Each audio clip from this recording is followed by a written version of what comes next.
another Good Takes podcast. Super excited to round out our conversation on Fellowship of the Ring, as I've had a few ideas since we last chatted.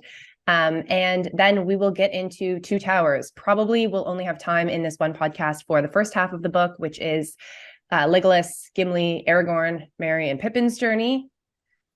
A lot goes down. Yeah. But anyway, good to see you again, Sam. You as well, Katie. You recently saw yesterday, in fact, the concert for Fellowship of the Ring, right? That's right. Well, it was on Friday night. So Jordan, for Christmas, got me tickets to see the Fellowship of the Ring with a symphony orchestra. So it was the theatrical movie playing with a full orchestra doing all of the music. And oh my God, I mean, you can only imagine how amazing it was. We talked last time about how much we love the soundtrack, but it was so insane to be there and hear the music in its full form like that. It was such a cool experience to. Were there any really pieces that you noticed maybe that you weren't like necessarily aware of? I mean, because the music is playing throughout the entirety of the film. Are there any parts like swell up and you're like, oh my God?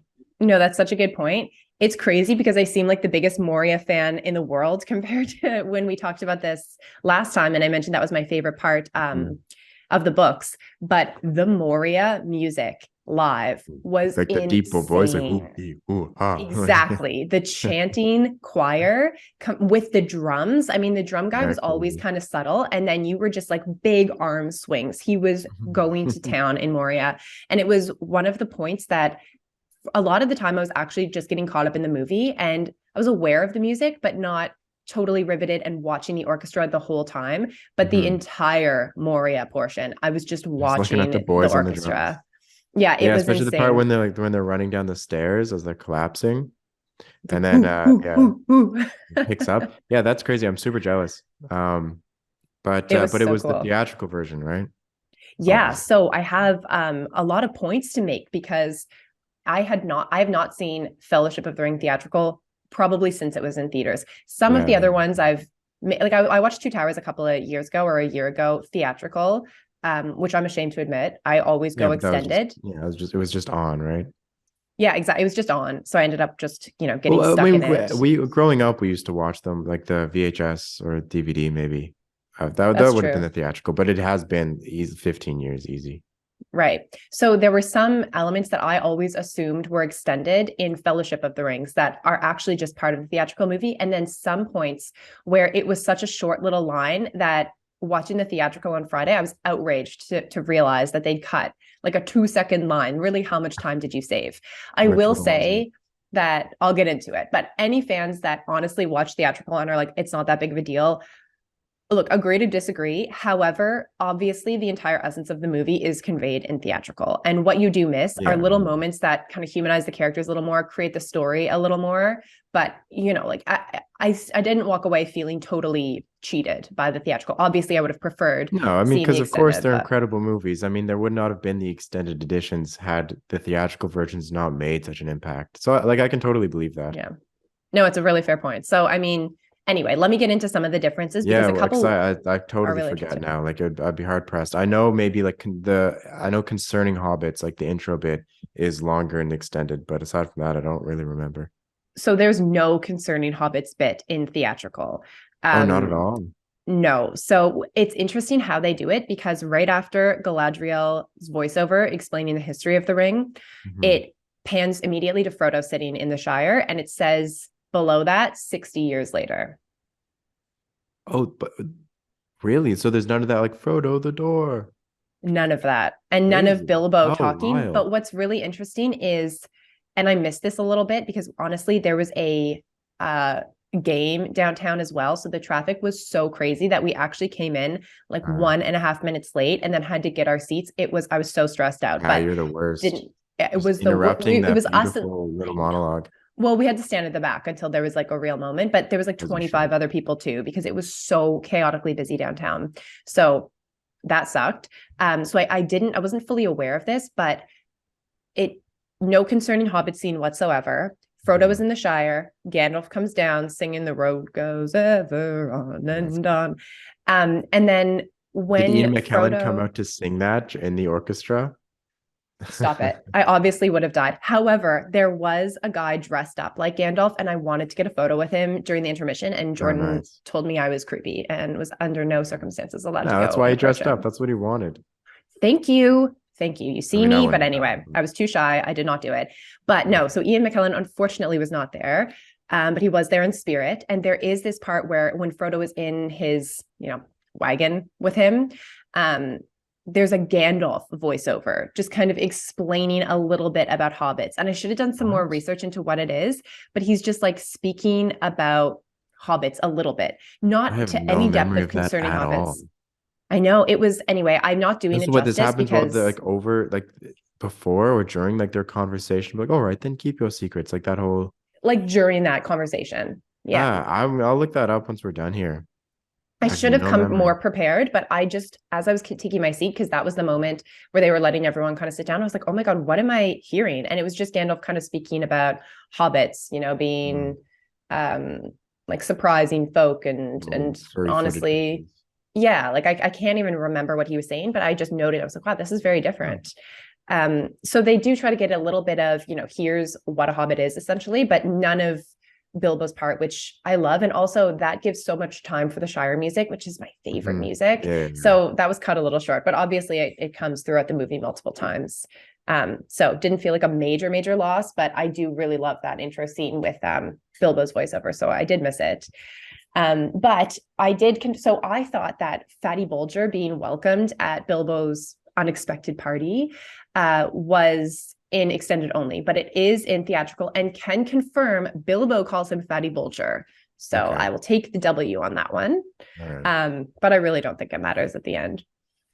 So anyway, I thought that was really cool. And then I know that this is ridiculous and probably most people don't care, but after the party happens, didn't really notice any major differences there, except the Sackville Baggins's scene is not in it when he's hiding from the Sackville Bagginses and explains. In the tent when he's explains to Frodo why he adopted him. Oh, that's also not in it. Oh, no. That's also a beautiful moment. I mean, because you were right, the extended, especially in the Fellowship, I feel it is mainly the little character moments, but still that one's a fun, because that makes it obvious that Bilbo is not Frodo's father.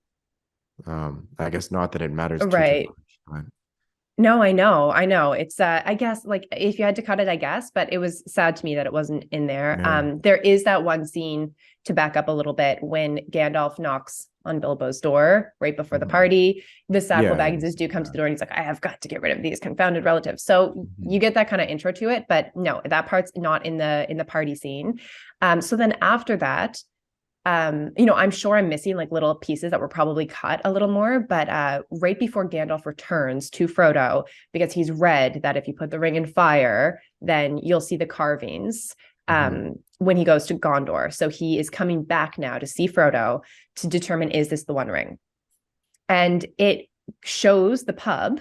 So there's the scene of the pub, and you can hear the voices outside, and then boom, it's Sam and Frodo walking home from the pub. So you miss the Merry and Pippin song. Ho, ho, ho, to the bottle I go. How they took that from us. That's an anthem. One of my favorite, anytime I'm drinking with one of my good friends, we literally sing that in any pub we're in. It's to the point that it's totally obnoxious of us, and I do understand that. But I was mouth agape. And you don't get the fact that Sam is into Rosie. So when he is crying in the third about how he'd marry Rosie Cotton, there's not even, there is the moment where the dance scene at the party, is that the dance scene at the party is there. But so Frodo throws Sam into a dance with her, but there's none of that careful who you're sweet talking. I was really sad to miss that. The song, I love the song, but I can understand why they cut it. But the little moment, it's not a very long scene of them just walking out of the bar. You wait, because there are more one-liners that you will be, some of our favorites, you will be sickened to hear that they were not in there. Okay, so now we got to skip ahead quite a bit because Bree and everything, again, felt pretty much the same, nothing that I noticed. So I'm not sure if there was anything majorly cut there, but post Bree, they are with Strider. He's taking them into the wild. But before he says that, they're talking about where is he taking us anyway? There's no line, a servant of the enemy would look fairer and feel fouler. Oh, that's not in there? No. That was also great. And that's my favorite part, because then Sam's like, where's he taking us? To Rivendell, Master Gamgee. And it's like, oh, he heard us shit talking him the whole time. So I was very just like, come on, that would have taken 5 seconds. You couldn't have kept that in. I feel like that's right before this, like the second breakfast line is in there, I assume. Otherwise, it wouldn't have become this huge meme, I don't think. No, it is in there. Interesting. Yeah. That's a pity. Because it is those little moments where, like, I feel like that line of like looking fair but feeling fouler, like I feel like that's a very important theme to the overall narrative of like the idea of evil and like manipulation and, you know, Saruman of many colors kind of thing. Like we'll get into that in Two Towers, but yeah, okay, that sucks. Right. It's what also else? So apt about Aragorn, because they obviously cut. Yeah. We talked about this very briefly last time. The song that Bilbo writes about Aragorn, and it's just kind of a little bit of a nod to that. So I was sad to miss that. Right, like they cut it from the movie entirely until the third one, right? Yeah, okay. Yeah.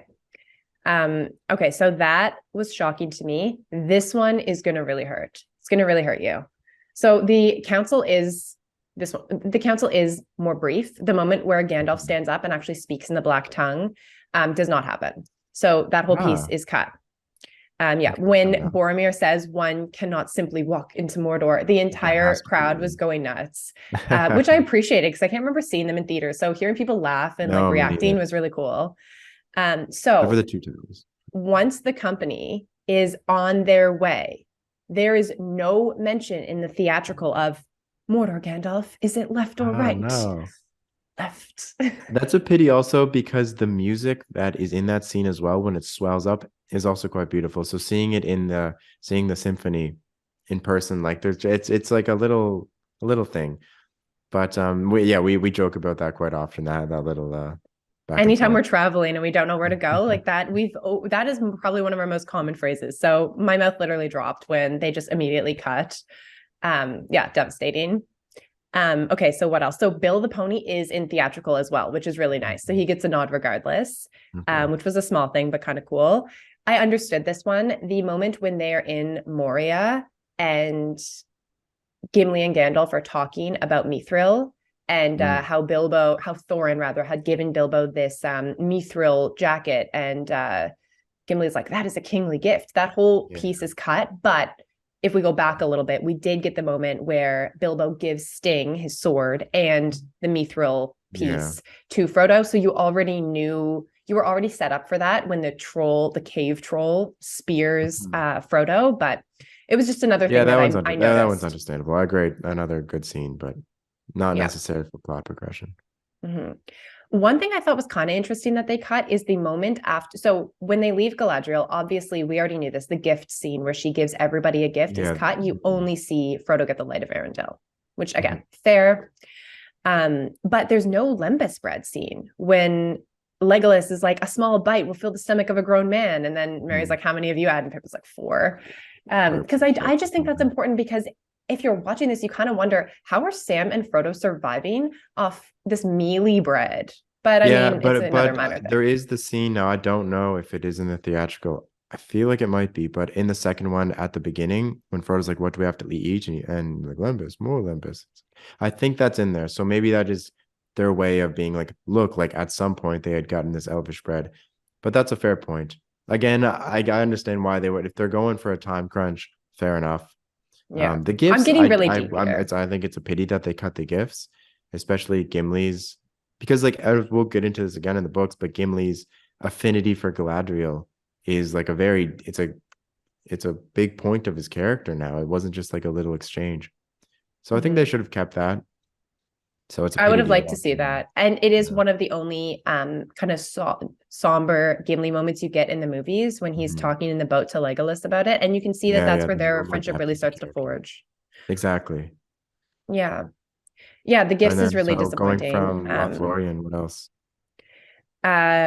So I only wrote down one more because I just got so into it. But I didn't. I mean, the movie's at its end at that point, essentially. Yeah. It's exactly. And the end is very true to the extended. There's just one moment. I mean, the whole Boromir death scene, we talked about this, one of my favorite moments. I was really worried that was going to be a little bit different. But it's really not. The only moment is when he's going down the fall of Varos. And Aragorn says the line, which I can't even fully recall, but like they will look for his coming at the White City. That line's cut, which is sad, but understood. Yeah, fair enough. It takes 2 seconds. Yeah. And then the only other note I made during my intermission and right at the end of the movie, because I was like, I got to remember this for when we chat, was yes, that Moria was amazing. I mean, the whole symphony, honestly, the points are exact. Like there's no music, and then music swells when a ring close-up happens or when someone starts speaking. They were so on point. It was perfect. It was so seamless. But the music after Gandalf falls in Moria and they're all outside. Yeah. I mean, the whole place was kind of loud at points. There were a couple of, loud people in our crowd. They were serving alcohol, so it got rough at times, but dead silence. And the woman she was coming out to do all of the Elvish singing, and I was literally in tears. It was beautiful. Awesome. She was so talented. I wish I knew her name to like credit her, but the whole orchestra. Well, it must have been like fabulous. The Toronto. Was it a traveling show, or is it like the Toronto Symphony of whatever? It is a traveling show, as far as I know. Yeah, but I didn't. I didn't even think about like the moments when there's just like a vocalization, like with the woman who sings after Gandalf's death. Yeah, they did have a couple singers, but there was one lead. Yeah, so and good. And like you mentioned, the timing. One, practicing for this whole show would be annoying because it's like a 3-hour, like one practice session is a 3-hour endeavor. Maybe not out of the ordinary for symphony, but it was exact. Like there was no, like when, for instance, we spoke of this last time, but when Frodo reaches down to grab Sam out of the water, and there's that perfect. Like, yeah, like the swell. The swell was instantaneous. Exactly. Okay, excellent. Yeah, like that was I'm really jealous because that would have been awesome. And the music is, without the music, the movies, as wonderful as they are, significantly worse. Yeah, like, I mean, even if it had been different, if there was any other score that wasn't this one, nah, like it adds that much. So I'm glad that this is a thing. Like, and it's still like how many years after? 20 years, maybe more since Fellowship came out in 2001, maybe. I think this is still going on. It's kind of crazy. No, it is. It's like an eternal fandom, and it was very cool. Maybe it'll come here, or maybe to Berlin or something. Because the Lord of the Rings, it's quite popular here in Germany. So, I'll try to snag it if they're doing a tour. Hopefully, it's a world tour. You must. When it was over, up on screen came Two Towers 2024. So. Oh, nice. So it's like it's almost like a re-release of the films. Like every year. Cool. Yeah, it was very cool. It was a beautiful, enjoyable experience. I am such a silent person. Like sometimes people were laughing or making comments, and I was like, I'm trying to get in the movie. Can we just stop? So that was a little problematic of me, but honestly, it was really cool to just see it and experience it with a bunch of other people too. So it was I highly recommend that experience to anyone who sees it coming around.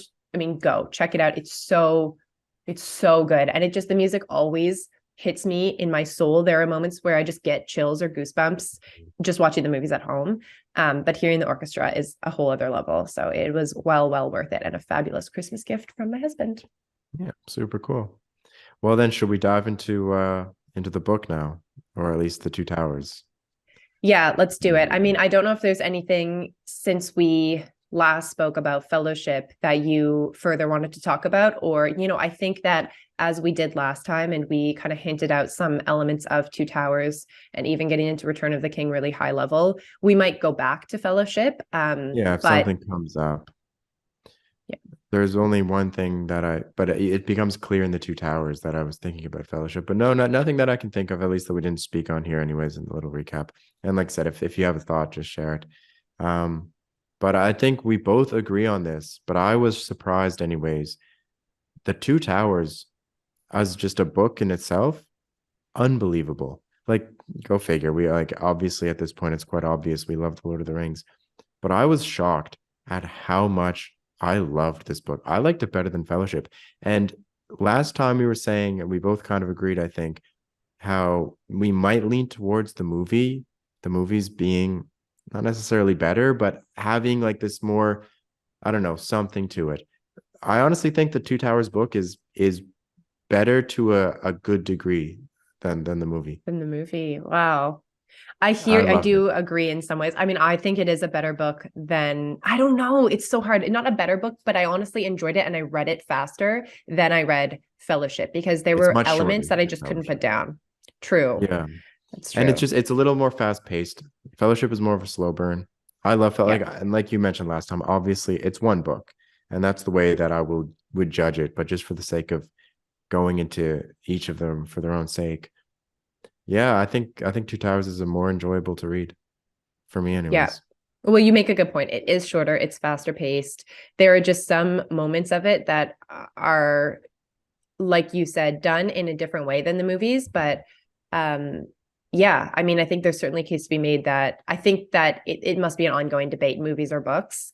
And I'm sure that there's a strong case for both. But the book is fabulous. And if we want to focus on the first half more so, there are we'll try. We'll see how much time we have. Let's start with book 3, and then we'll just see where we go. Worst case, we can pick up with the Sam and Frodo part next time. Yeah, exactly. But I mean, there were some really cool moments in this kind of overall first half. One thing I thought was really interesting was hearing the orcs actually just communicating and speaking back and forth when Merry and Pippin are captive. Like they're seen, obviously they're these like inhuman, evil characters, books and movies, but there just seems to be more like not strategy, but I don't know, like ability to them, almost like humanity in a weird way in the books. Yeah, agreed. Like, and it's also quite their method of speaking is also quite funny.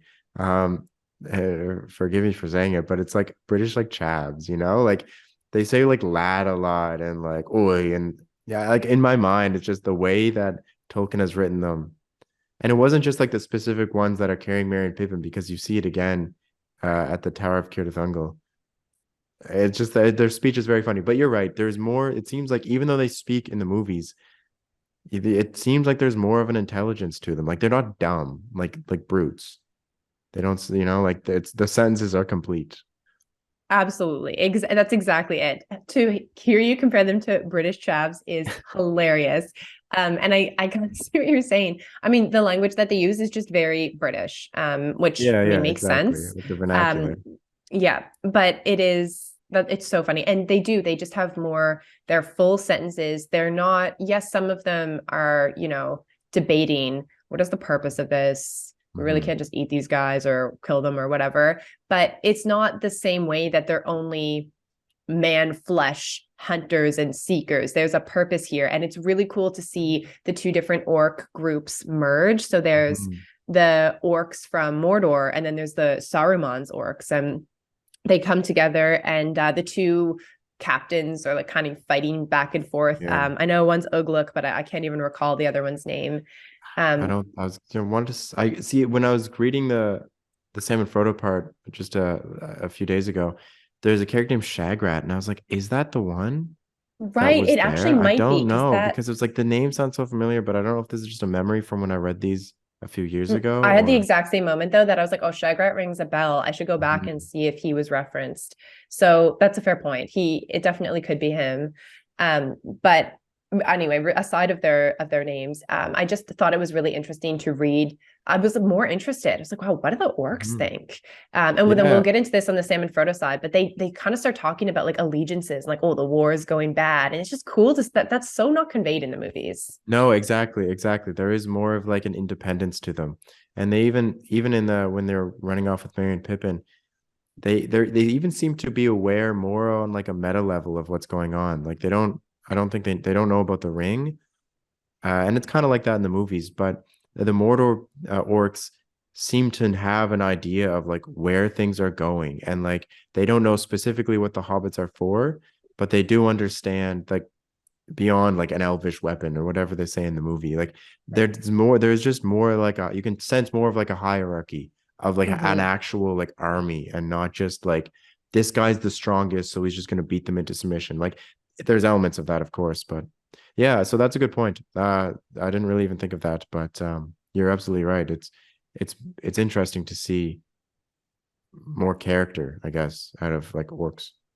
Yeah, a little more dimension, which is hilarious because at the end of the day, they're still evil orcs, and it's very much a good versus bad when you're introduced to these orc characters in both book and movie. But there's just a little more substance to them, which I thought was really cool. Yeah, no, agreed. And as for like the differences between the films and the books, they open up pretty similar. I mean, obviously, it's you can't convey the length of time in the movies that Right. our three hunters are on, but yeah, I thought that part of the book might be kind of tedious to read, but it really wasn't. They did a great job at kind of just like having this journey be interesting. Yeah, even to the little elements of, Merry hurting himself and Pippin making that moment to get rid of his brooch that was given to him from Lorien so that if someone's tracking him, I mean, at that point, I don't even think he realizes in the books that they're being tracked. He's like, just in case. There may be some mention. Because they don't have that line about like man flesh, because that in the movies, that's when he does it. He's like Aragorn. But you're absolutely right. It's more of like a leap of faith or a just in case, which is props to Pippin because he gets a bad rap for being a dummy. But that was how I feel about some of Pippin's moves. We didn't even talk about his huge blunder in Moria. If we go back to Fellowship, which it is better in the books. Like it's not actually Pippin's but it's not much fault better. I don't know. It's not much better. Anyway, I don't know. In the book, it's he throws a stone down like the well in the center of the room, right? Yeah. But it's also not an imminent, it's not like 30 seconds later, drums start. It like takes some time. Right. But yes, I mean, Fool of a Toque, 100%. It led to greater things. We've had this debate so many times. Pippin's stupidity in the end leads them to success. However, Pippin is an idiot and a lovable idiot. You got to go through the cringe to get to the glory. Yes, fair. But it's interesting, remaining on the Hobbits for a moment. The first chapter you get from Merry and Pippin's perspective, immediately I noticed it was like, and I think it's a cool writing technique, but it's way more lighthearted. And that might sound obvious, but it almost at some point it's almost reads like you're back reading The Hobbit or like a children's story, and not in a bad way, but it's just cool that it doesn't keep that like super serious tone. It is more like I don't know how to did you find that like? For sure. And I think it's because Tolkien is purposely trying to emulate the essence of the character that he's writing about, and the Hobbits are just more carefree, less traumatized individuals. But I did think that was really cool. And we briefly talked about this last time because we talked about how hilarious it was that once they do escape, they sit down and eat. And then when Aragorn's tracking, he's like, this could have only been a hobbit. So I totally agree. They are a lot more lighthearted chapters. And I enjoy that too, because it is so doom and gloom. It's nice to see that, these characters for the time being are currently still relatively untouched by the dark horrors that surround but them. even at that point, like that's I mean, if I were captured by orcs and then dragged across the country, I didn't know for 40, like they keep their little innocence, and that remains throughout. Like we'll get to that point of the story, but like when they finally meet up again, everyone like Theoden and Gandalf and the three, and then Merry, Pippin, and Isengard, they're still just chilling, and it's great. And I think that's like it's not only like it's humorous, but it goes to what you were saying, but it's the merit of the Hobbit. It's like the fact that these creatures, even in like the light of something that they don't fully understand, but something that's horrible, they're still just, they're looking for the next meal. It's great. I enjoyed those chapters more than I thought I would. No, I agree. And then I think we were texting back and forth when we were reading this. So when it comes to Treebeard, I know it's a long chapter. It is really, really interesting. But yeah, it's a little bit of a grind to get through.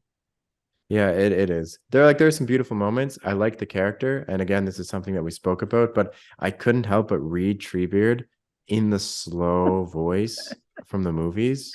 I think it took hours to get through the chapter. Yeah, so exactly. So like it really slowed me down because he talks a lot. Like he's not hasty, but he certainly can fill a page. But there were some beautiful moments. Welling Hall, maybe, or wherever they end up going.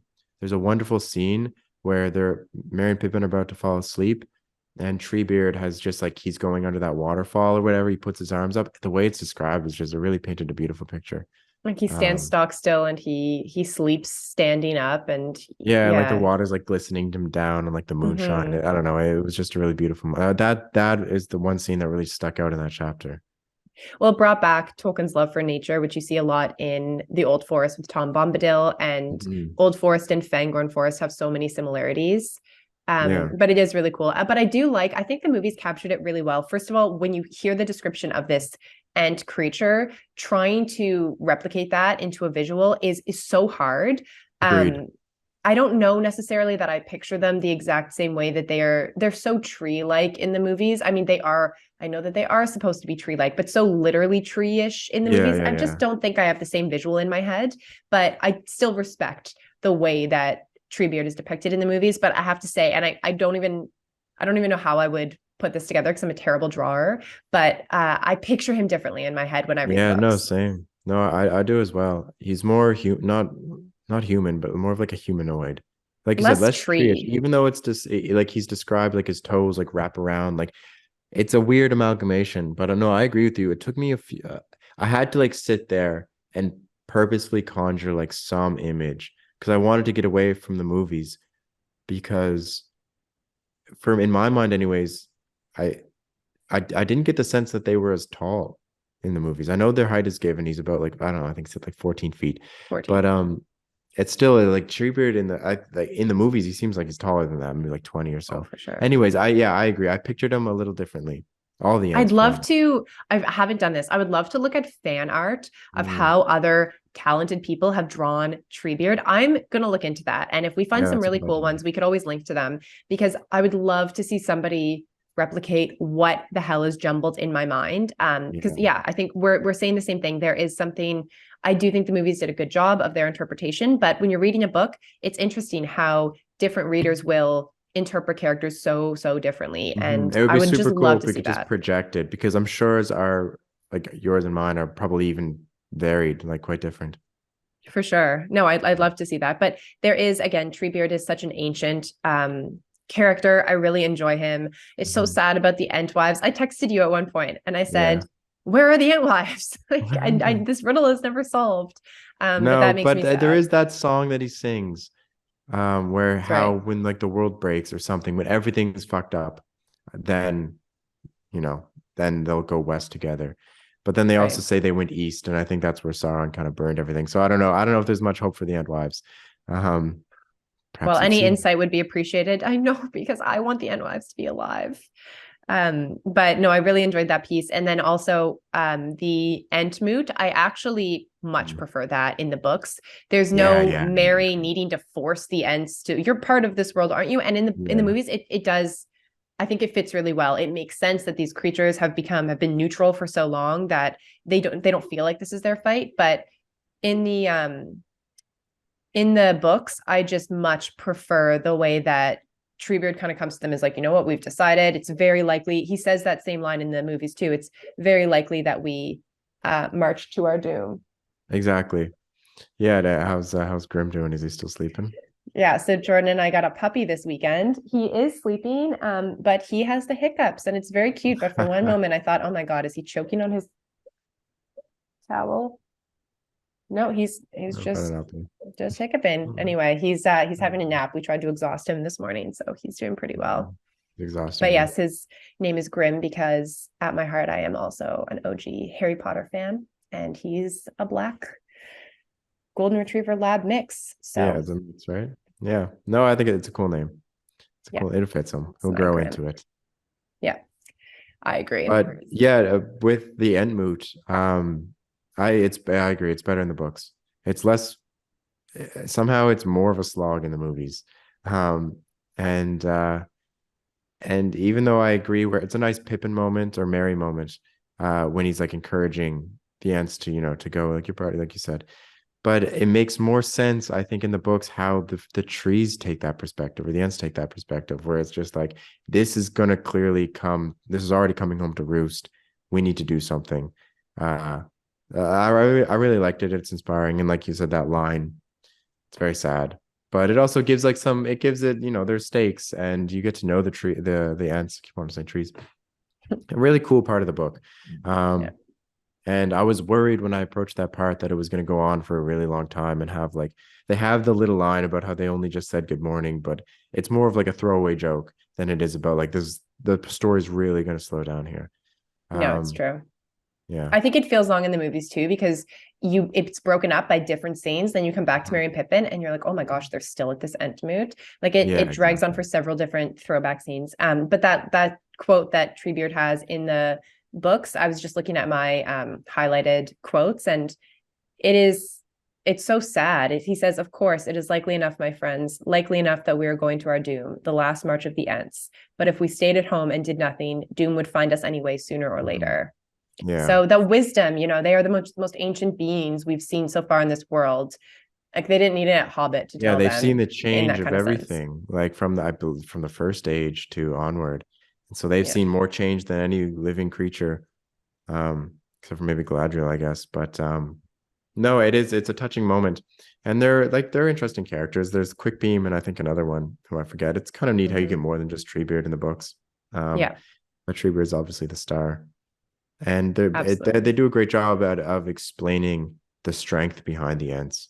Like when they're destroying Isengard, or when Merry and Pippin are retelling it, how like the stone just like crumbles in their hands. They like use their fingers to just rip apart the gate that is made of stone. You do really get this sense of like might, what otherwise up until that point has been described as like a very gentle giant kind of thing. Yeah, just don't mess with them. And I think they even say something like that. Like, they're great when they're on your side, but you wouldn't want to get on the bad side of the Ents. And you mentioned briefly like the Tolkien's love for nature, and I think it is really well conveyed in that section, like Treebeard's whole philosophy, and how they say a few times like the withering of all woods or something like that. And you really get the sense that, this is obviously something that Tolkien was clearly something that he felt strongly about. And I don't think it's a coincidence that they use like Saruman's described as like having a mind of metal and like wheels. And so it just goes to show that Middle Earth again is just like one of the strongest characters in the book. Like it's one of the better strengths about the narrative, I think. For sure. No, I totally agree. And that's really captured again in the Treebeard chapter. So even though it's a little bit of a slog, it's worth it for those compelling moments that come out throughout it. Mm-hmm. And the movies did a good job replicating it, even if there are a few differences. Yeah. I think one thing we talked about again in our furious texting back and forth as we tried to outpace each other reading these books was the chapter, The White Wizard, because White Rider. Sorry. Yeah, exactly. The White Rider. Best chapter I've read so far out of the two full books. I totally agree. It's a toss-up between that and maybe Shelob's Lair, but I ultimately I agree. Because that whole like Gandalf, I mean, as I said last, Gandalf, everyone loves Gandalf, and his wisdom is unending. But it was just, even though it was really just like not conjecture, but it was just like again just like a not a lore dump, but it was nothing really happens, but it also feels like so much does. As a first-time reader, you're revealed for the first time that Gandalf has survived. So that's huge. True. Okay, true enough. That's something that I've taken for granted now for like 20 years. So but imagine reading that for the first time and thinking that it's Saruman and being so concerned. These Legolas, Gimli, Aragorn, they're so screwed. What's going to happen in this altercation? Yeah. And then it's Gandalf, and the moments that they do so beautifully in the movie still too. But that exactly happens where Aragorn's sword gets so hot he has to drop it, and they can't actually use their weapons. And then and he says, he's like, "There's nothing, like you can't hurt me." And then Aragorn approaches him, Gandalf, yes, that was my name. Gandalf the Grey. That is so beautiful. I love that moment rather in the movies, because Ian McKellen is so perfect. I just couldn't imagine anyone else doing it. I picture him. I don't have like too much of a different idea of Gandalf in my head. That's so interesting, because like my Aragorn looks very different. Even my Legolas, Gimli, kind of the same, because like a dwarf. I don't know. I think John Rhys Davies looked perfect. But Gandalf is Ian McKellen for me. That's exactly who I picture. Absolutely. I would have it no other way. There's also, I love this moment in the books and the movies. I'm pretty sure I'm now second guessing myself always, but I'm pretty sure it's only in the extended version of the movies when Aragorn and Gandalf are standing together. Yeah. And Gandalf's talking about kind of Frodo must face this alone, and Aragorn, he's not alone. Sam went with him. Did he? It's wonderful. And his eyes light up and you see like Aragorn's doubt. It's a perfect scene. So good. And it is in the books, which sometimes I'm unsure. I'm like, it was one of my favorite moments going to be the same, but it is agreed. Exactly I had the same thought, because when I got to that, I was like, oh wow, like this is in here. Like and almost verbatim. I think it's Legolas who delivers the line, but aside from that, it is Legolas. And they have Gandalf throughout. I think it's now I'm forgetting, but I think it's within that point where he's talking about like the secret hope that they still have about like the ring is going towards, like Sauron's not even thought about the fact that the ring will be destroyed. I know that's for sure in the movies. I don't know if that happens in the books at that part or with Theoden later. Right. But it again is just it is one of those ideas that is like wrapped up in the whole narrative of the book about just like the perspective that Tolkien gives on evil. I think it is later, because now I remembered it's Theoden who has a line. I remember I highlighted it, but it's like evil will oft evil shall mar, or something. The idea that evil just ends up hurting itself. Anyways, you get a wonderful insight into how Gandalf perceives Sauron and like how like the reality of their situation. No, absolutely. And I think you are right to that point, that other element of it where Sauron does not even anticipate what we're doing is spoken in a moment with Theoden. And not necessarily in this moment where he finds out that Sam has gone with Frodo. And he does say in the books, is like, I'm not surprised, but I'm very happy, very good. But honestly, we shouldn't be surprised. Every time I'm obsessed with a line, it is almost verbatim a Tolkien line. So I should really just be giving credit where credit is due. It's always him. Yeah.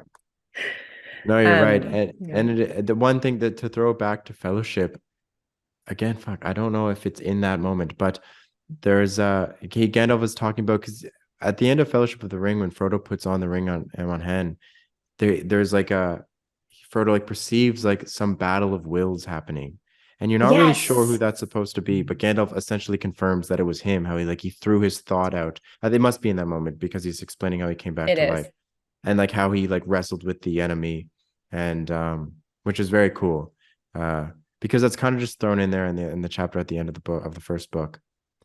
And just to know that Gandalf like can like to just like throw his mind out and kind of search around. I'm so glad you brought that up. Question that I have. I don't know if it's worth it to bringing it up in the second part, but I'll throw it at you now anyways, and we can just come back. There's many times Frodo is having dreams and he speaks Gandalf's name in his dreams, or he has like this, he sleeps very peacefully. Like, I wonder if that is Gandalf's mind just always considering Frodo.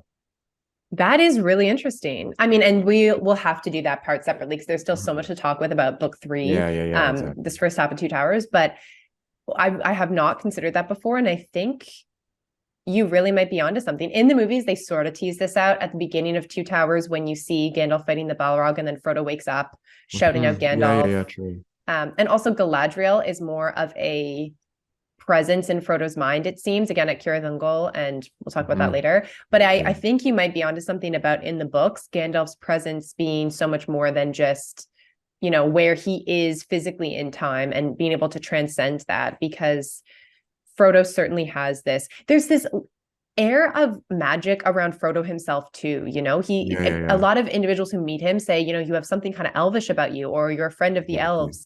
And that's really conveyed in the books. And so I always just kind of thought it was that, but I think there really could be something to Gandalf playing a larger role in Frodo's mind and thoughts than I initially thought. Very cool. Yeah. No, I thought it was super interesting, because when Gandalf comes back in the White Rider, you do like a good job is done of making it seem like, yes, this is the same character, but there's been like a level, like an upgrade here. And because it's not just done through a display of power, but even his own words, like the way that he speaks, it's just much more like forthright. I mean, even though he's like still speaks in riddles, I don't know, you just really appreciate the character and like the capacity of it. Because one thing I took for granted, like his resurrection, is like the knowledge of what Gandalf's being is. But I think for a first time reader or viewer, so spoiler alert, we're way past that. It's like it shows that it's like, wait, this is not just some old man who like delved in the magic of the world, you know? Like there's clearly something more going on. I think it's quite cool, you know? He's not even just a wizard. Like it's not just, It's he like, has what is magic that now you're harnesses through wondering like him. what a wizard is. Yeah. Which you don't actually get maybe in the appendices a bit, but I think the Silmarillion is where you're going to learn a lot more about. No, it's in the appendices. Okay. Because the Silmarillion is more first and second. We're going to need an entire conversation on the appendices too once we get to it, because there's so much in there. But no, it's a really good point. You start to really understand in the White Rider that Gandalf is so much more than a conjurer of cheap tricks. Exactly. Most of the quotes that I highlighted came from actually the second part of the book. I wish I just had a few more, because I know that there were just so many moments where Gandalf's speaking to Legolas, Aragorn, and Gimli in there that it's just like, wow, this is really powerful, or like the wisdom of Gandalf, it's just shining through once more. Yeah.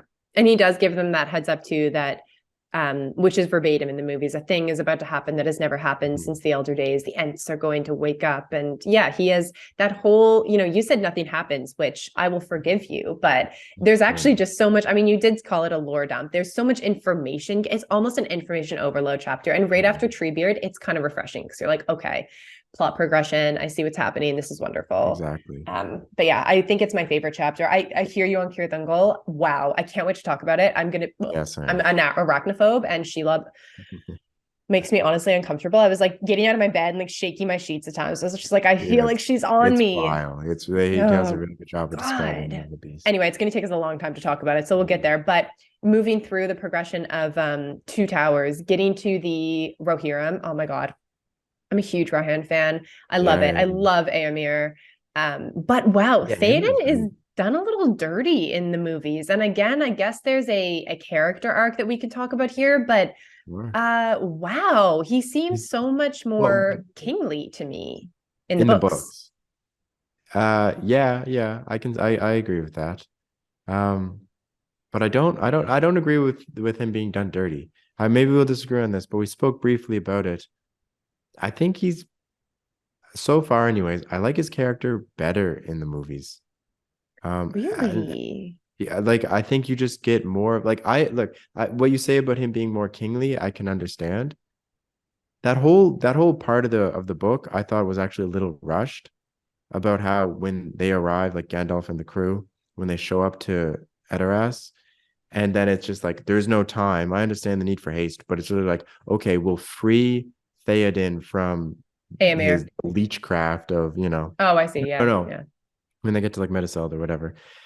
And then it's like, okay, it's sometime in the morning, and by 1 p.m. we have to ride to war. Yeah. And it's like a lot of just happens really quickly. So that's where you learn that, like, even though it's a character we never meet in the books, that like Theoden's son is dead, like Theodred, and he obviously, Theoden is not happy about this, but in the movies, one of my favorite scenes is his funeral. And especially in the extended scenes where Gandalf is like trying to console him, and he's like weeping at the I don't know. So why do you think parents should have to bury their son and their child? Why do you think he feels more kingly in the books? Well, he's just more decisive, and he's less of forgive the phrase, but Aragorn's bitch. Like there's no, it is Theoden, not Aragorn, that is king of Rohan. Last time I checked. Like he's like, yeah, we're gonna go. He's not, hey, I'm gonna hide my people at Helm's Deep. This is way too big for me. That's not how they get to Helm's Deep. They go to Helm's Deep out of purpose. Like at first he wakes up, and I do have to say I much prefer the movies, literally ejecting Saruman and his poison out of his mind. And then the way he comes, I mean, even the CGI isn't that bad considering it was 2001. No, it's not bad at all. But the way he comes back to his normal self, and yeah, it is a little weird in the book. It's like, oh, he stands up and he's an upright old man instead of a crouching old man. It's just not quite so impactful, but he is so decisive. He is immediately like, we need to, Éowyn, you're going to look after Edoras in case I don't come back. Let's go to fight Saruman right away. Like we have to go to Isengard. Like you said, it's super rushed. Let's rally everybody in 4 hours. I just got back. Woke up. But it's interesting too, because again, to go back to Tolkien's perception of evil, the way he talks about how his mind was being poisoned by Grima's words, it's just really interesting. Like, it's almost as though, yes, I'm sure there was some sort of magic or other Witchcraft, worldly presence happening, but it almost was like, no, this Wormtongue is just so masterful with words and slyness, and he was just able to convince Theoden that he was old and to act this way, which is kind of compelling. It's an interesting thought. I think it's very compelling, and I think that I understand why the movies did it the way they did, and for that medium, fair enough. But no, I think it's better in the books because it's a little more poetic, the idea, but it goes to exactly what you said, where like the most evil comes from your own despair and doubt. And I think Gandalf even says, maybe in the White Rider, but he's like, no, like you don't talk to me about despair, because despair is for those who know the end for certain. And I know he says to Theoden, I think there, that he has no counsel for those who despair. He's like, I have wisdom for you, but like I'm not going to waste my time. Because anyways, I think it's a really interesting way to show like how you can be aged beyond your years by being what is essentially like a depressive episode. I mean, right. Yeah. Or that's a manipulation that messes with your inner, like, exactly. Grima is the OG gaslighter. Like, it's honestly what a toxic human. And Grima is pretty good in the books. I mean, there's a lot of, he just seems really similar. Like, I think the movies do him really well. That's someone who's like, I picture him kind of like a mix between the movie and like how I picture Severus Snape. You know, some just like greasy hair, oily, hook-nosed. Although Snape is at least, I don't know, tall. Like, I picture this hunched little troll when I'm thinking of Grima, just sweating. Oh my gosh, his pouchy face too. The casting was so perfect for that. It really One was. thing that really made, I mean, the only point I made in wanting to talk about Grima was how sad I was to not have that movie moment in the books, because I really like everything with Grima. I think it's done well. It's interesting how he does actually go to Isengard and he tries to escape, and Treebeard's like, no, go be with your master. But there isn't that moment that is in the movies when Wormtongue is explaining to Saruman what's happening, that Theoden's going to go to Helm's Deep. Here's how we could get in. But my lord, there is no army that could do that. And then Saruman takes him outside, and you just see Grima standing so shocked, and this tear rolls down his face. Oh my, it's so powerful. You don't need to say anything. And it's maybe open to a little bit of interpretation, but it seems to me like Grima's seen the end of all people and is almost like, what have I done? And this is so, it's such a powerful movie moment. I missed it in the books, but I love that. Yeah, it really is. No, you're right. And like, because they show a bit of the rebellion against Grima towards the end when he throws the Palantir at Saruman from above. But you're right, it's not as powerful. No, I think they don't know. It's up to interpretation, because they ask if it was thrown at Saruman or Gandalf. Right, but however, Theoden says the thing about how evil will, whatever it is, the quote is, but how evil destroys itself, essentially. Yeah, no, that's interesting. Yeah, I agree. I think that it's a beautiful scene in the movies, and it goes to show that there's like still a humanity in Grima, like, and then maybe I don't really recall too much. You don't seem to get it in the books, at least not yet, because Grima's so. I mean, in the movies, this is now the beginning of Return of the King, but what is essentially Two Towers. That's where Grima's journey ends. But we'll see in the Return of the King that he goes on. That's right. To have a larger role in the books. Yeah. Well, and as does Saruman, which is interesting. Exactly. But yeah, that will be very cool to talk about a little more when it gets to when we get to Return of the King.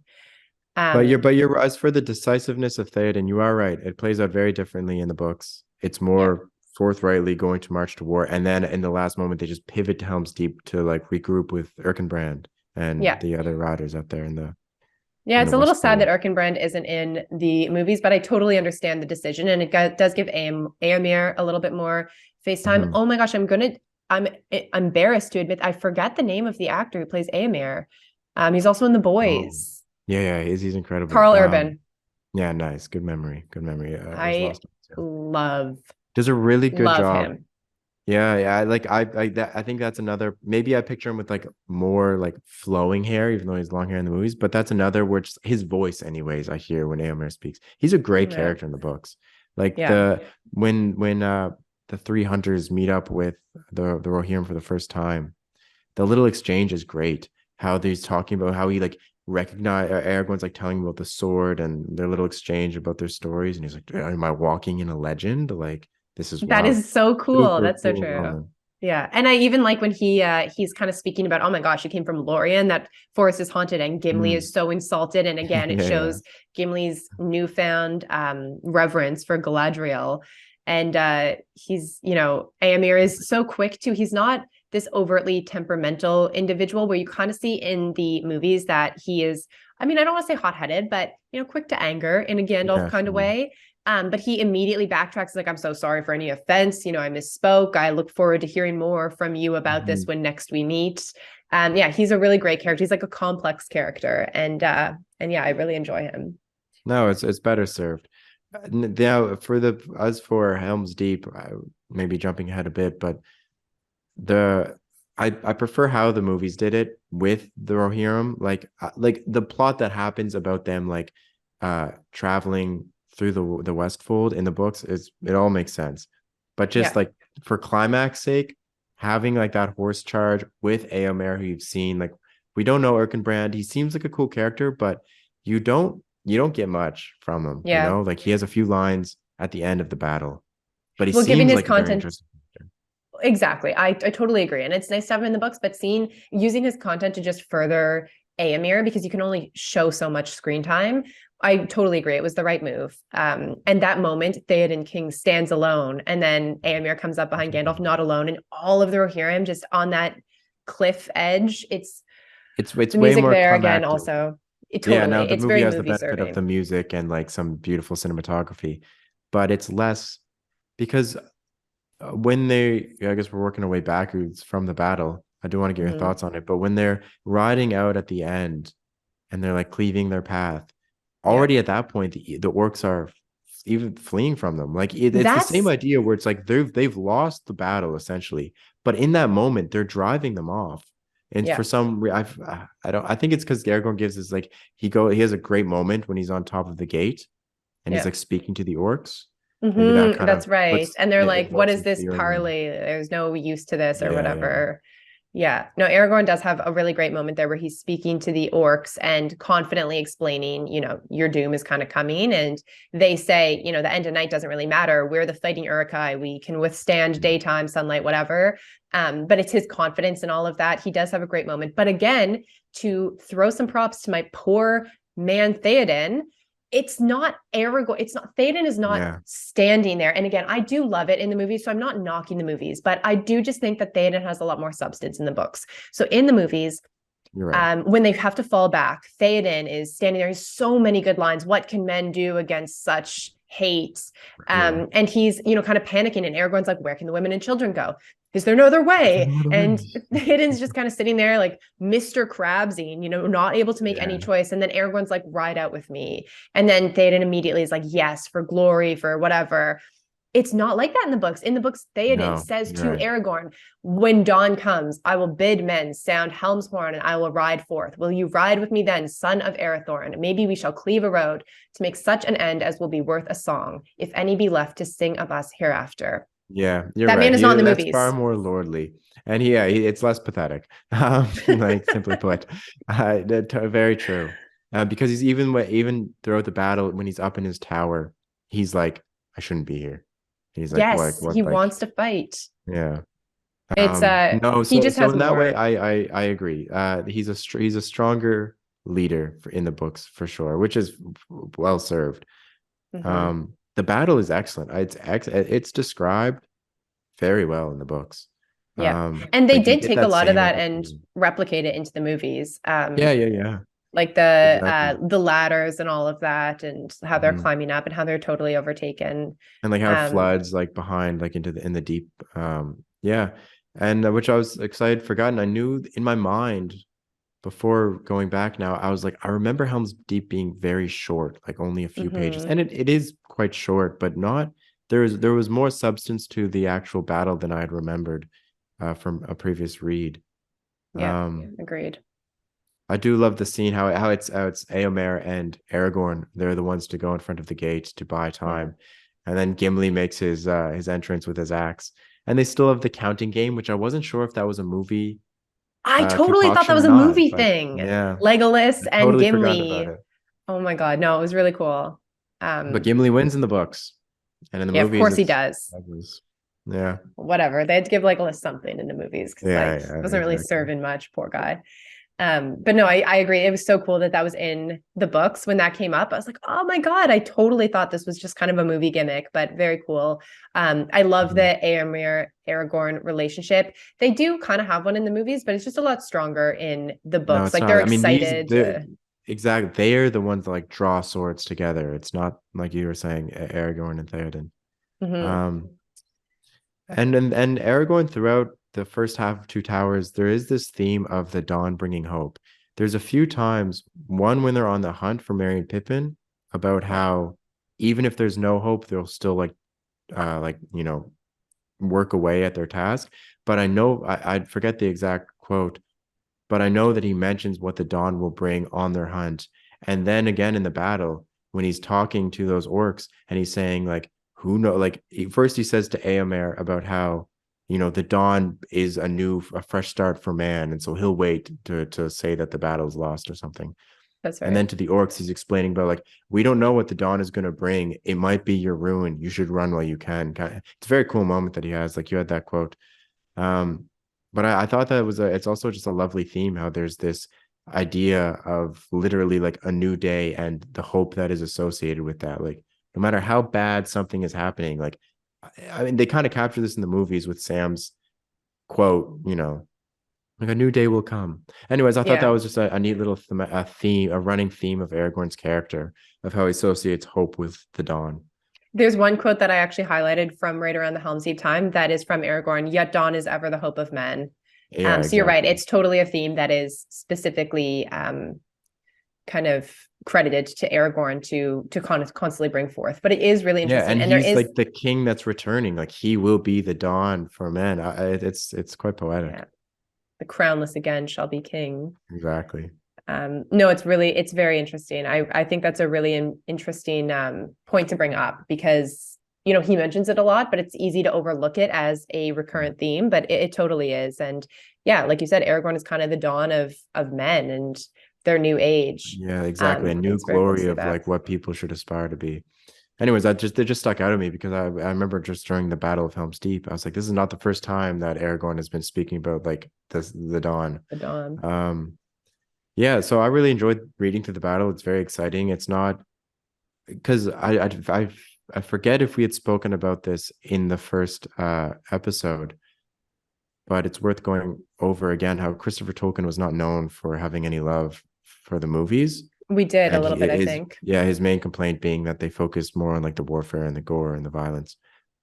And that's fair because even though it speaks of like Gimli hewing necks with his axe, the battle is very well described, but it's not over the top gruesome. And there's no the glory of it's very Faramir here, but like the glory of the battle has nothing to do with like the arms and the cutting and the gore. Yeah. And there's very few descriptive moments of a legitimate death. It's more like the strategy, the formation, how people are feeling at that time. Yeah, I do think the morale of the characters and less their skill, their prowess in battle. Yeah. And I think that the movies do spend a lot of time on the battle, which makes sense. And I think that that's why we both initially felt like, oh, it's way shorter in the books. It is shorter, but it's because that's not the point of the story that Tolkien is telling, where when you've got this whole, and I mean, I think that all movies really glorify war, and that's a totally other issue, but the music coming, I mean, when you see the Rohirrim charging again in Return of the King, when the Rohirrim's charging, you want to be there. It's crazy that you want to be there because of course you don't want to be in a battle. There could be nothing worse than being in an actual war. It's so ignorant for those of us who have no idea what that's like to be like, oh, wish I was there. But that's what movies do. And so they do spend a ton of time on that in the movies. And I could understand Christopher Tolkien being like, no, I do not want to change them at all. But I would understand someone who actually, maybe had a little more exposure to insane events. I still though, understanding where his father was coming from and saying, no, totally. This shouldn't be glorified. But regardless, I love the glory. Yeah, I agreed. And Ham is not a very large character in either of the books or the movies, but they don't like Hamma dies in the battle in the books, and they don't explain it. It's just another instance of like not having the actual death shown, but he does dwell for the moment how Hamma gets his own grave outside of the Hornburg, where everyone else is all the other fighters are buried. And it's just interesting how there's even though it's a character that doesn't have many lines, Tolkien makes a note to be like, and someone did die, and like they are heartbroken, and like you know, he's great. Like the whole Rohirrim, very much so. I think this is beyond the shadow of a doubt based very heavily on like Anglo-Saxon culture. But you really get the sense when Theoden is speaking, and whenever you're reading about the Rohirrim, that like it feels so much like Beowulf. There's the poetic, I don't know if it's from the Poetic Edda. There's some poem, and I forget if you and I have spoken of this, but there is like the where is the horse and the rider, like where is the horn that was blown? That is directly taken from a real I think it's a Nordic saga, but a real poem. Anyways, you really get this, it feels more related to that section of the book felt more related to our world than anything else. You know, some of the more fantastical elements of the story. That's why I like the Rohirrim so much too, because again, like I was talking about in the last one, we talked about Boromir being kind of the more relatable fellowship character. I feel like that too. Like the Rohirrim are a relatable group that do feel like they could have been pulled from our own history. And Theoden does have that moment when he's getting dressed for war, where he speaks to that, where is the horse and the rider? He has the whole quote in the books, like you said, and it just is super compelling. And it's when he gives it officially Shadowfax, right? It's before they march to war, I think, is when he says it. Yeah, I think you're exactly right. That's right. So the placement in the movie is a little different, but it is very cool. Yeah. And then from there they go to Isengard. I mean, which is interesting because in the movies, they pretty much end it there. And you don't get to see the moment of Isengard. And like you said, when they get to Isengard, they see Merry and Pippin just kind of lying there smoking. And they're like, oh, we're here to greet you. Yeah. I love how the salted pork line is also just in the books. It's like, that was another moment for me too, that I totally thought was a movie moment. But Pippin recommending the salted pork is hilarious.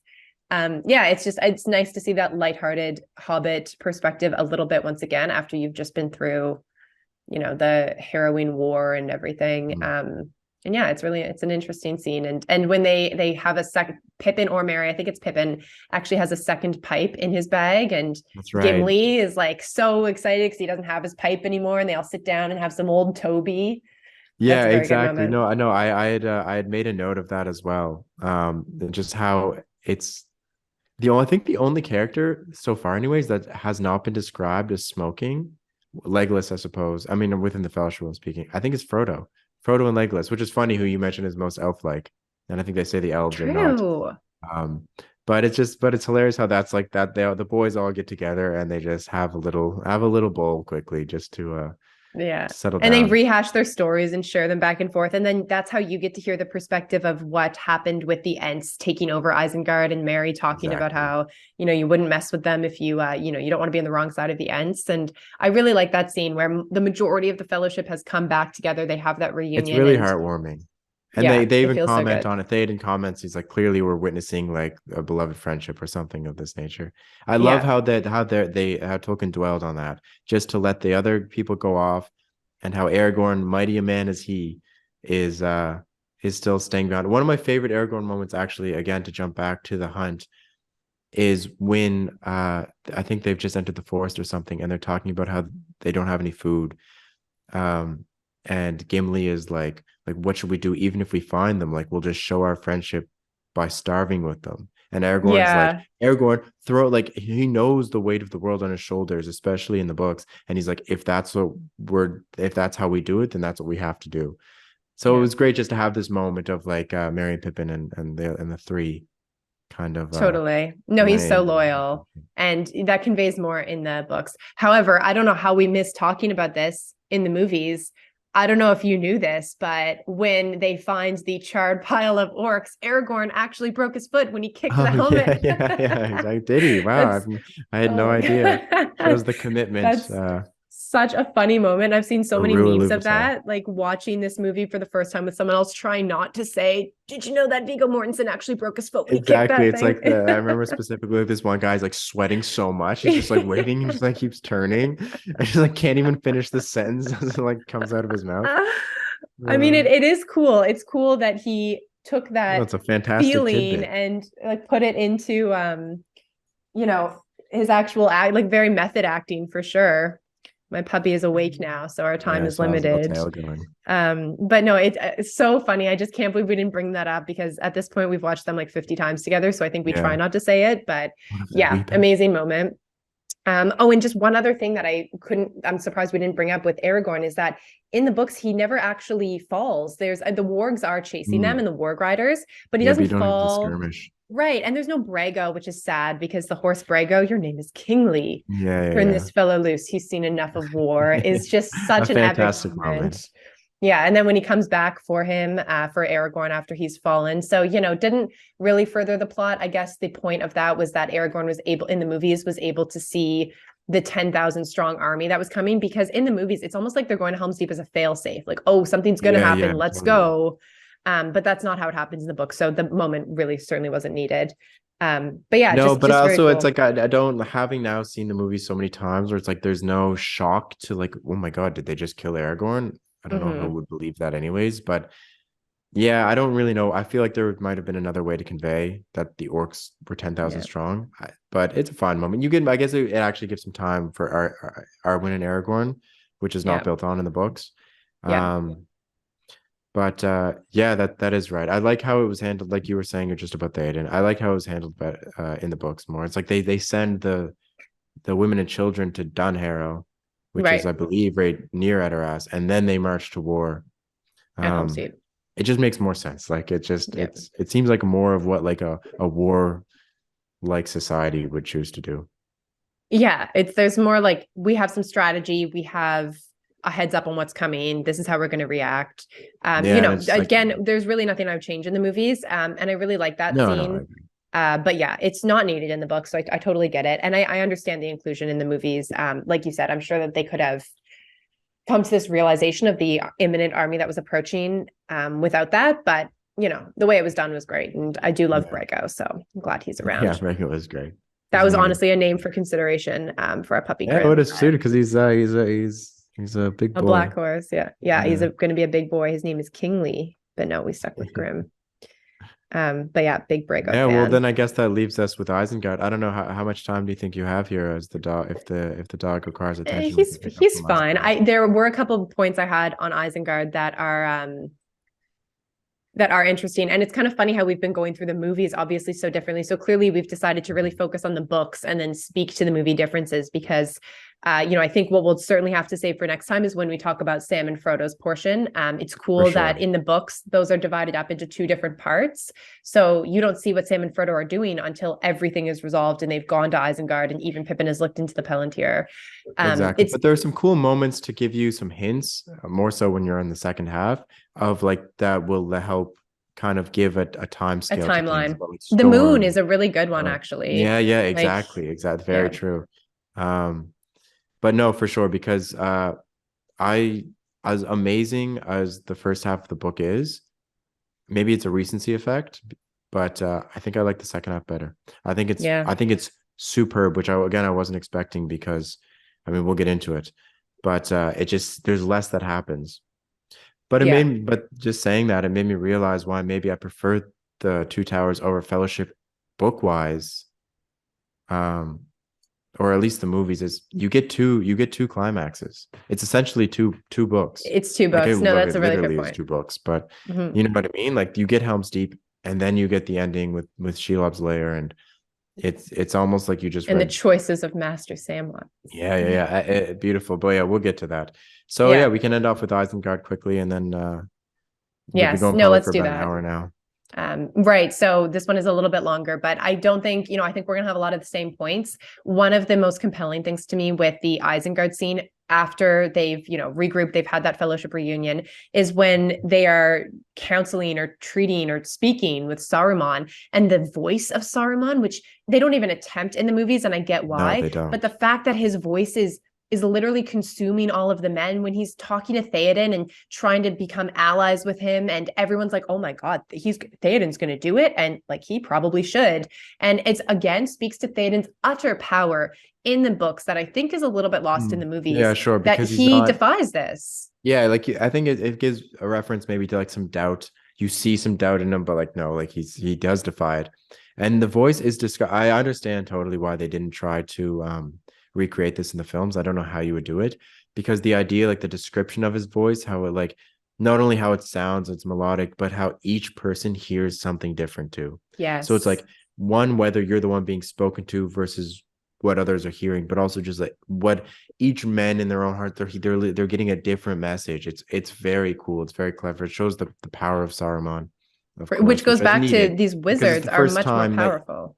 Exactly. And because aside from Gandalf relaying his imprisonment in Fellowship of the Ring, this is the first time really that we see Saruman in the present as an active force. Yeah. And for Gandalf, it also just shows the power of him, how he's towards the end, he's essentially commanding Saruman like to come back. And Saruman is literally like dragged back by his command. It's very cool. Again, I love that whole interaction. I believe Gandalf breaks his staff in both, right? He does, but okay, yeah. So, I mean, at this point, Gandalf has transcended the power of Saruman, who was supposed to be the most powerful of the wizards in Middle-earth. So yeah, it definitely speaks to the power of Gandalf that has been simmering and really comes to the forefront in Two Towers as a whole. But I totally agree. The voice of Saruman is so interesting. His power is really incredible. And it's just really a really interesting exchange to watch not only Theoden, but all of his men who are there kind of waver in the presence of Saruman, because he is so powerful and he's able to manipulate them like that. I think that even says, I think it's implied anyways that like even Aragorn is swayed. There's a line, I forget what it is, but it's how everyone essentially was, I think, aside from Gandalf when he was saying something. And it also, and Theoden, sorry? Oh, sorry. No, go ahead. No, and I was just gonna say, and his voice, how it appears different to people, it also really it makes more sense how he's now Saruman of many colors, like how his cloak now like shimmers. Also a very cool image to try to capture in your mind, but that it looks white, and then it is when you actually look closer, it's like no, I can't. Yeah, it's like it's all these shades that are glimmering, and it's like he's just like a snake. He's a manipulator, and I think he's a really interesting take on evil in the many faces that it can take, because compared to Sauron, who is more evil, Saruman is more the manipulator and the person that, might make you dwell in your own doubts, where Sauron will be like, I will just crush you. Yes. Cool. No, that's exactly it. And that goes back to the point that I was so shocked in Fellowship Theatrical. They don't have that line of when speaking about Aragorn, I think a servant of the enemy would look fairer and feel fouler, because that is Saruman to a T. Yeah, it's really totally cool. And he's absolutely the apex servant to the enemy. So it's a really cool comparison there between, Aragorn and then true evil of Saruman.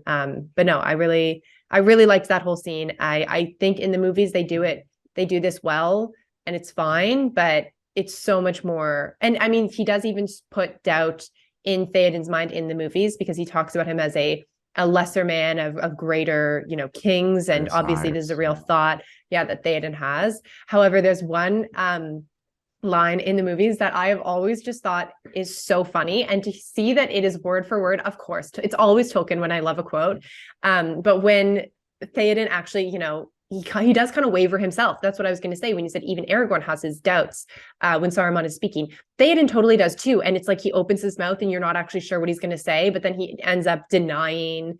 Saruman is like, we'll be friends, like where, the burning of when you answered for the burning of the Westfold and everything else.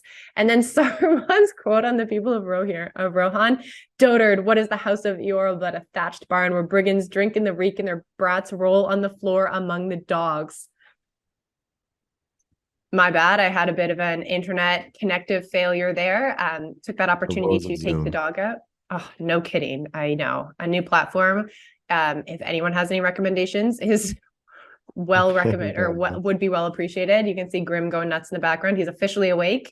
So I don't have too long, but we were pretty much done. I'll just quickly recap what I was saying when everything cut out. But when we were talking about, Saruman and that meeting between him and Gandalf and Theoden and everybody else, which Aragorn is present for. And anyway, so Saruman does have this really funny quote that's also in the movies where he just insults the Rohirrim so deeply. Like, it is one of the most incredible insults I've ever seen. And so just to read the quote, it's essentially when he has tried to lull Theoden into this, let's be friends. And Theoden is not having it. And he says, you have a lot to answer for. And this is not a friendship that, we want to pursue. And, I understand that you're a villain, essentially. And then Saruman's response, dotard, what is the house of Yorl but a thatched barn where brigands drink in the reek and their brats roll on the floor among the dogs? Like, cut epic. To the heart. No, it's fantastic. I agree. It's probably the funniest line in all of them, books and movies. It's such a cut. Yeah, it's cutting.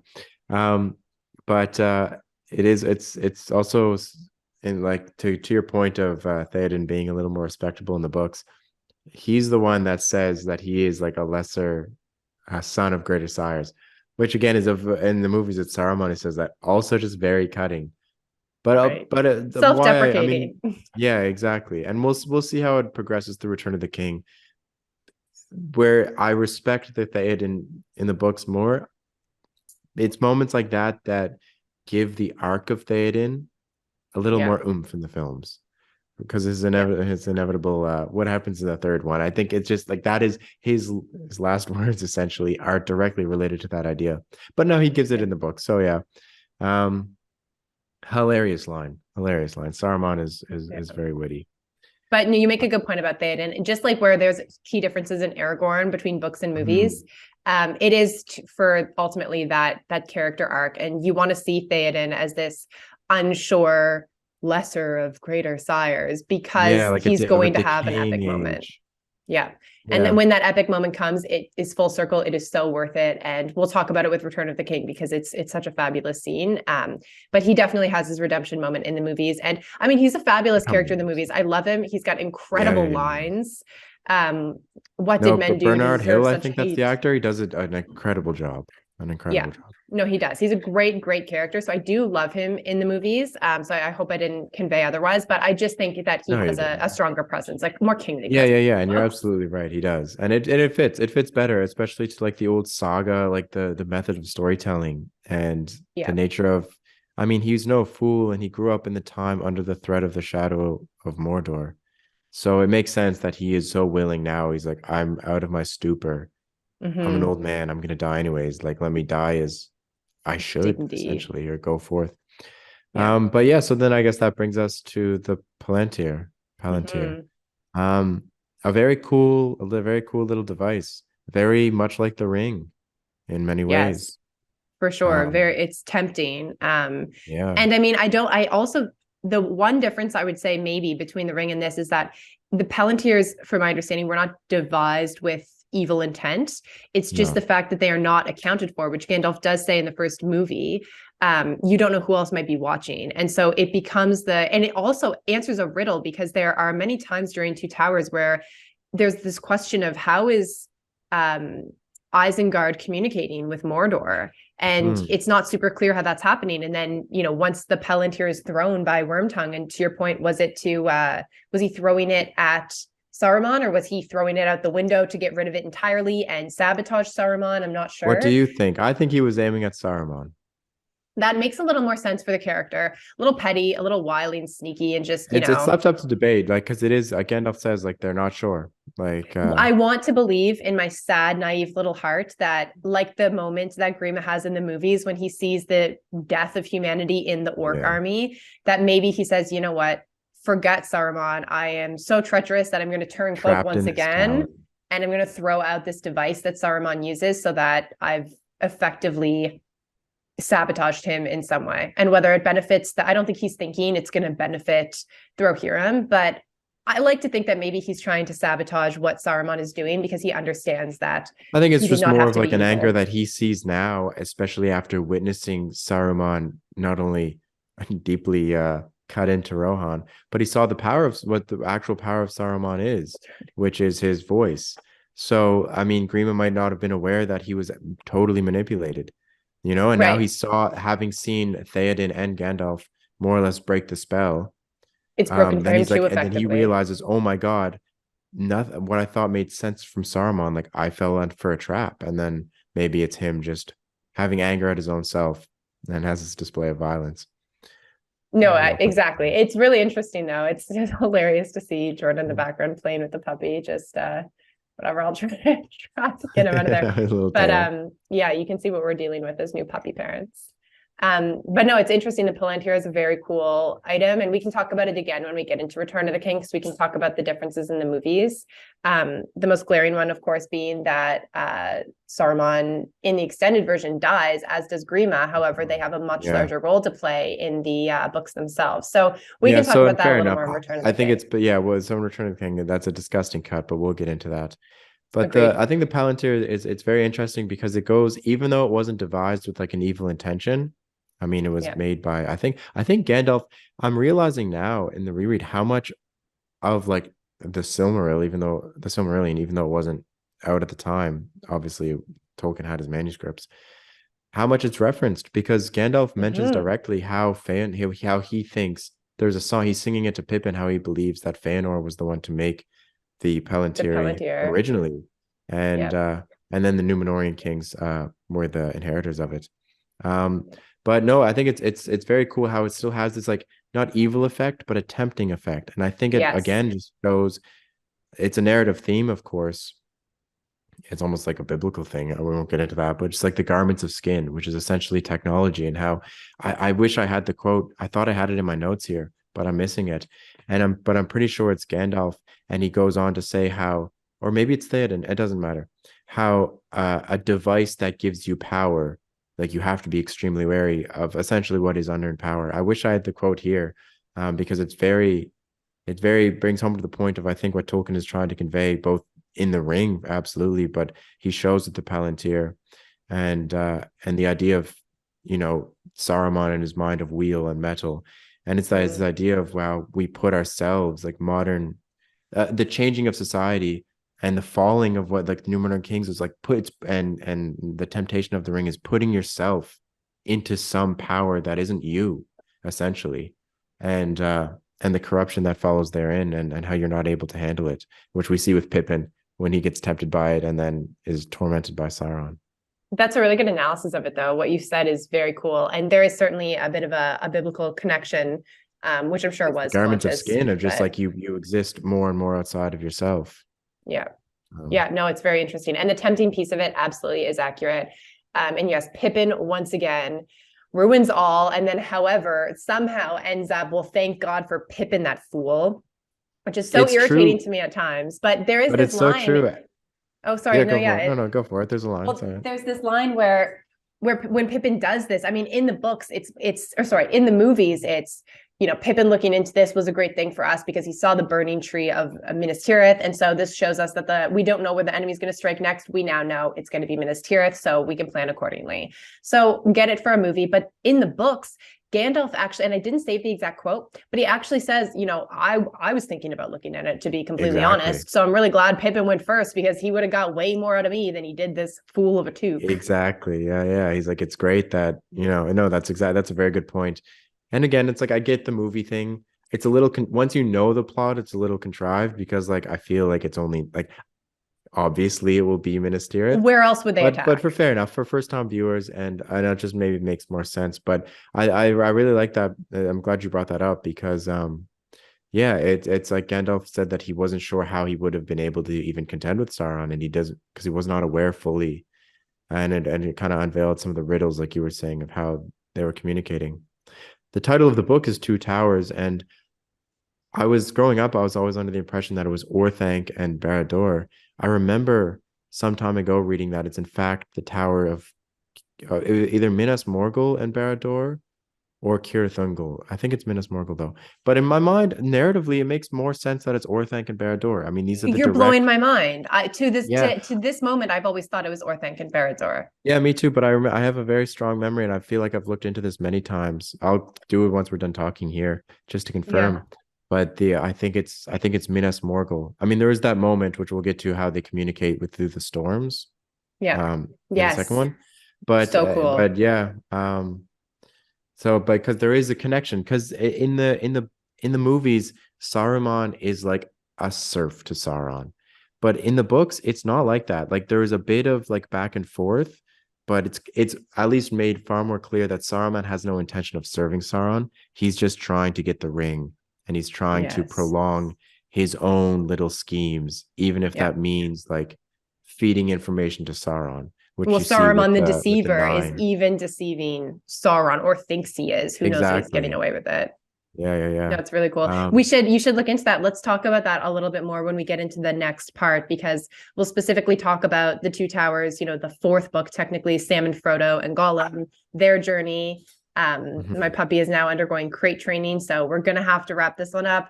But yeah, there's lots to talk about there. And if we want to just kind of make a few final thoughts on the very end of the this initial journey of Two Towers, happy to dive back into it, because there's so much to talk about with Saruman. Yeah, the Palantir is such a cool tool. Totally. Yeah.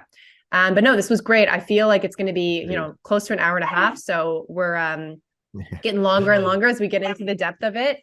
But yeah, with that, let's regroup. Yeah, exactly. There's the bell. Yeah, time to end it. But I'm glad you got us that long. Oh yeah, meat's back on the menu, boys. But anyway, always great chatting with you. I love nerding out this stuff with you. So next time we will chat second part of Two Towers, and I very much look forward to it. Yeah, looking forward to it as well. Awesome. All right, well, I'll see you soon, Sam. Perfect. Thanks, Katie.